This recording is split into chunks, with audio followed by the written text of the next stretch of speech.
Yes guys, hello, hello, hello. Good morning, good morning, good morning. Sherman Musni TV once again. At ayan guys, nandito po tayo sa RN Printing. Magandang araw po, papagpalang araw po sa ating lahat.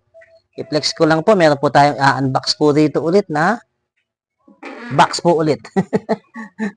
Ayan guys, meron tayo ditong PVC card cutter. Sa mga gusto nga pong paggawing PVC ang inyong mga national ID, available po na yan sa RN Printing at ito po ang bago nating kaibigan. Siya po ang ating makakatulong. At syempre po may bagong kaibigan din po tayo doon, si Epson L5290. Ayan guys, maraming salamat po muli. Ayan guys, ito ang ating PVC card cutter. Is legit sa atin po yan. Yan po ang ating pangalan. Nagamit po tayo ng cutter. Tandaan lang po at baka meron po tayong mahiwa. May inihiwa naman po talaga tayo. Ibig sabihin ko lang po, baka may mahiwa po tayo sa loob. Ayan guys. Nakakatuwa nga po at kung hindi nyo po na itatanong, dati po nung wala po tayong ganito. Nakikikat lang po tayo sa binibilang ko po ng mga materyales dyan po sa Printless. Maraming salamat po kay Ate Raquel po noon. Siyempre sa may-ari po.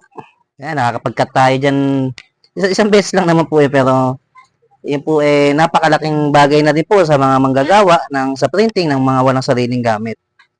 At ayan guys, ito nga po, unboxing natin. Ito po ang unang lumabas sa atin, pambambo. Hindi, sa palagi ko po, ito po yung pinaka-handle po niya.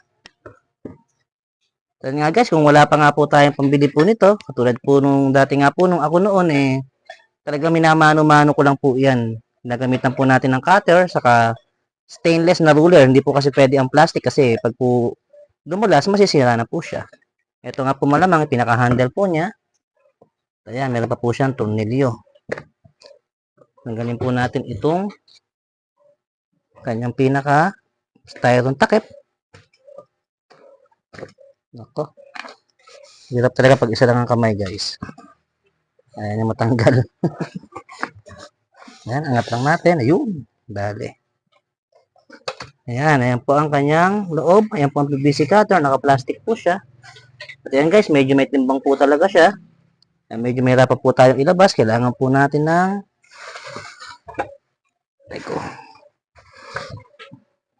At ayan nga guys, ililabas na lang po natin. Hindi ko na po naibigit. Medyo talaga po meron po siyang kagaanan. Ayan po yung kanya ilalim. Solid na solid po kasi nabakal po yan guys. Ayan, dito po ipinapasok yung pinaka-PVC niya. At ikakat. Ay nga po palang pampukpok kanina sinasabi ko. Ito po palang magsisilbi niya ang pinaka-handle niya. Ito po. Sinusuksok lang po dito yan. Tapos yung ating pinaka-nut po niya. Ayan. Ayan guys. Pilinex ko nga lang po ito. Ako po lugod na natutuwa at nasisiyahan. Kwento ko nga po sa inyo. Nung ako nga po nagsisimula pa lang po dito. Mano-mano po talaga ang ginagawa ko dyan. At minsan po kapag po yun nga po, minsan po nakahiram po ako ng die cutter dito, doon po sa binibilang ko ng materyales. Pinahiram po ako doon.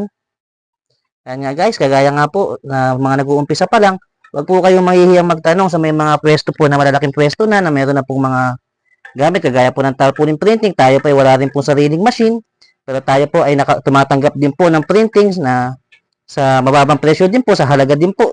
Nakakasunod po tayo sa presyohan po ng meron po mga sariling printer. Ang ginagawa lang po natin siyempre po, wala naman po madadaan sa pakikipag-usap, na hindi maganda sa pakikipag-usap.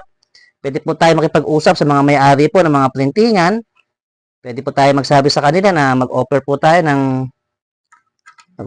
sa kanila na kung pwede po medyo mas mababa po ang ibigay sa atin kasi po tayo po ay printingan din na wala nga lang machine po. Meron naman po mga pumapayag na medyo mas mababa po ng bahagya kaysa po doon sa mga walk-in po nila. Kaya po tayo, nakakatanggap din po tayo. At yan nga guys, next ko lang po, ito po yung ating PVC card cutter. Sa mga gusto nga po na magpa-PVC, available na po sa atin yan. Available na rin naman po noong pa, kaya lang po mas mapapadali po tayo ngayon. At syempre po precise na po ang ating cut dahil nga po dito. At di na po tayo masyadong mahihirapan sa pagkakat dahil ang gamit nga lang po natin ay cutter at kamay.